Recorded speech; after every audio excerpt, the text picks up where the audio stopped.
Jancy McPhee, and I'm the Executive Director of SciArtExchange. Welcome to Design Your Habitat.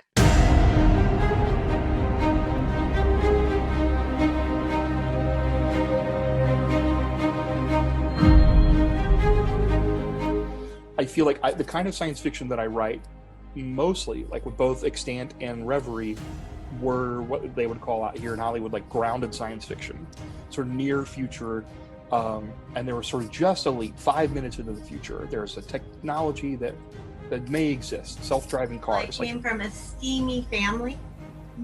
I grew up with not only artists and musicians, but I also grew up with astronomers, mathematicians, and lawyers.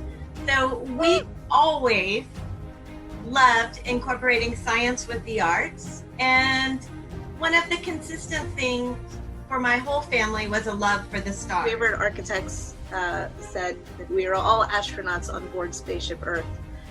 And I think it's really a wonderful thing to see when you're designing for a totally alien environment where we haven't been born into, that what the Earth does for us.